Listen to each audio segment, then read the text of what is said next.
نہ زمین پھٹی نہ آسمان پھٹا۔ نوشیرہ میں انسانیت شرمندہ کر دینے والا واقعہ پیش آیا۔ ایک بچی ہے، پیدا ہوئی ہے، وہ جائز تھی نجائز تھی، انسان سو تھی نا، کسی کو دے دیتے، ہسپتال میں چھوڑ آتے، سڑک پر رکھ دیتے، کوڑے میں رکھ دیتے، اس کو زندہ نہ دفناتے، زندہ دفنایا ہے۔ کسی کو شک ہوا، اس نے ریسکیو ٹیم کو اطلاع کیا ہے، انہوں نے ریسکیو کیا اور وہ بچی زندہ تھی۔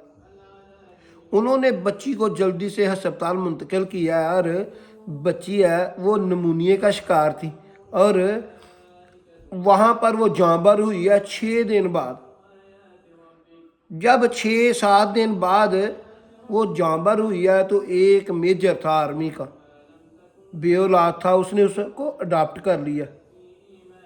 معجزہ دیکھیں اللہ کا، بچی کسی کی ہے، اس نے دفنا دیا، جان چھڑائی ہے، اللہ تعالیٰ نے اس کو زندہ رکھا ہے، قبر میں زندہ رکھا ہے۔ ایک وہ بچی، دوسرا زندہ رکھا، تیسرا اس کو نمونیا تھا، اور وہ 1 ہفتے بعد اسپتال میں جب ٹھیک ہوئی ہے تو اللہ تعالیٰ نے کسی کو دے دی۔ نبی صلی اللہ علیہ وآلہ وسلم کی اس دنیا میں تشریف لانے سے پہلے لوگ اپنی بچیوں کو زندہ درکو کرتے تھے۔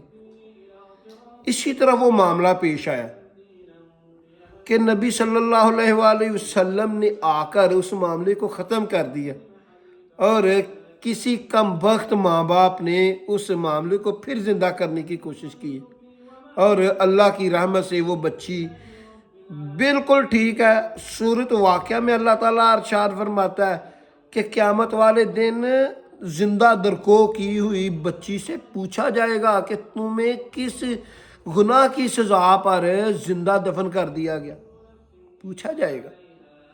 اور یہ معجزہ ہے کہ کسی کی بچی ہے، اللہ تعالیٰ نے قبر میں زندہ رکھی، بیمار تھی، ٹھیک کیا اور کسی کو دے دی۔ جیسے حضرت موسیٰ علیہ السلام کو صندوق میں ڈال کر پانی کی سپرد کر دیا، اور اللہ تعالیٰ نے فرعون کے گھر میں حضرت موسیٰ علیہ السلام کو پال پوس کر جوان کیا، اور یہ ثابت کر دیا کہ میں ہر چیز پر قادر ہوں۔ اسے کہتے ہیں معجزہ۔ اللہ تعالیٰ ہمیں انسانیت سکھائے اور ہدایت دے۔